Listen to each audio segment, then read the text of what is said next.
Hi James, how are you? I'm very well, thank you, Amy. How are you? I'm good, thank you. So I have some questions to ask you about your academy experience. So my first question for you is, how do you feel you've transitioned from the 1010 Academy to your client work? Yeah, overall, I feel like I've done really well with it. I think a lot of the attitudes and behaviors that the training team encouraged during the academy training are what clients really like to see. So stuff like being proactive, just getting stuck in, not being afraid to make mistakes, and just generally giving it your best shot, I think is the best way to go. Amazing. So if you can take me kind of through your placement, what client teams have you worked with and what kind of specific projects have you been responsible for during that? So in terms of my placement, I work in a service desk role with a colleague in the public sector. And this is on the 24/7 team, so this is really working all hours of the day. And in terms of what that specifically involves, the different shifts have very, very different responsibilities, but overall, the same principles apply to each one, which is to provide a very, very high quality service to people across the agency. That's really good. I mean, it's kind of changing things up a little. So you're doing your job, but it's you never really know what you're going to do during the day. It can be different things, which is quite enjoyable.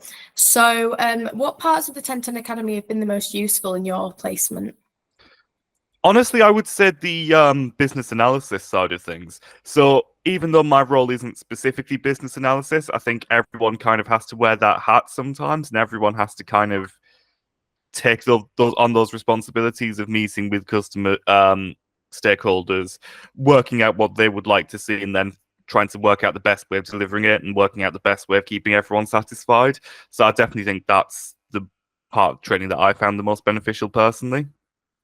That's really good. It's just that core bit that you can keep going back to, and also kind of help other people out. You know, if there's someone else on your team, it's a good skill to have. I mean, all Yeah, of it's good skill absolutely. to have, but as long as you can take things from other places as well, you're not necessarily doing business analysis, but you can still use that skill. Kind of shows how what you learn is a very beneficial in kind of whatever you get into.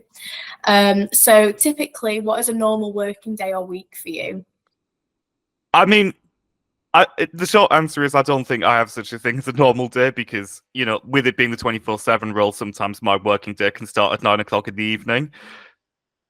But overall, I would say the main responsibilities involve a handover from the previous shift. So just any major incidents that are still outstanding, anything that's still going on, they kind of pass over to us. And overall, they all involve answering phone calls, emails from users across the agency, and just people who. This is all just from people who are struggling with various things and need our support. So we always have to be there to help them. And I think that's kind of where the 24/7 role comes into it. So you can ring us up or email us any hour of the day or night, and we will help you. And how do you feel about that? Do you enjoy that kind of like not knowing what to expect, and also working so many different hours? Is that something you ever imagined yourself doing, or is it something quite different, but you still kind of enjoy it? I mean, I definitely didn't envision myself working night shifts when I first started, but I'm really enjoying it. Um, I really enjoy the fact that kind of no 2 days are the same. Everything kind of varies quite widely. I It guess it def- makes it more exciting, doesn't it? You never yeah, know what to absolutely. expect. Yeah, definitely. Because with 9 to 5, sometimes it could feel like, it's good because you know what you're doing and you have that head where you're like, okay, this is what's happening today. But it's quite exciting to have some little extras that you weren't expecting during the day. So have your roles and responsibilities changed at all during your time on your placement? That they can change quite quickly. So we work in a very, very fast-paced environment, and in terms of just the fixes that we have to do for the services we work on, and just generally the sort of expectations of us, these can change quite widely. One principle of service management is continual improvement, and I think that's it's really important that we're always changing things and we're always trying to do things that little bit better just to really deliver a really high quality service. And how has your client supported that development? So, like training sessions, one-to-ones, or any sort of individual projects that you might have taken part in? So there was loads of support available.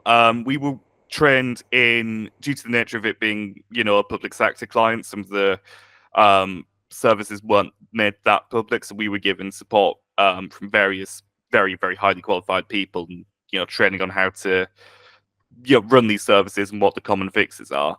But as well as that, as soon as I moved on to this shift rota, as I said, the jobs vary on each shift quite widely. So we're all paired with a more experienced colleague who's kind of our team leader on these shifts. And then they really supported us through the various jobs we have to do, just showing us how to do them, and just really encouraging us to take that bit of initiative and go the extra mile for users. That's really helpful, because I guess sometimes you might feel like you're being thrown in the deep end a bit in a job like that when you've not really had experience with it. So having somebody there's, you have your knowledge, but then until you have really done that job, you don't 100% know what you're going to do, what to expect. So it's definitely very good that you have someone helping you all out.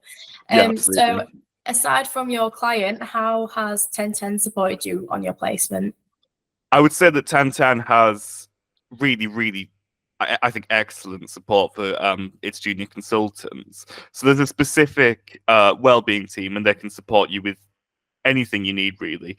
So they can support you with stuff like relocation, if you have to do it, as I did, and stuff like even just making sure you're okay on client side, just sending you the odd catch up messages, making sure you're all right. We can sort of book one-to-ones with them if we need them. But as well as that, and I think this is a personal favourite from me, is that they organise socials in various sort of client cities.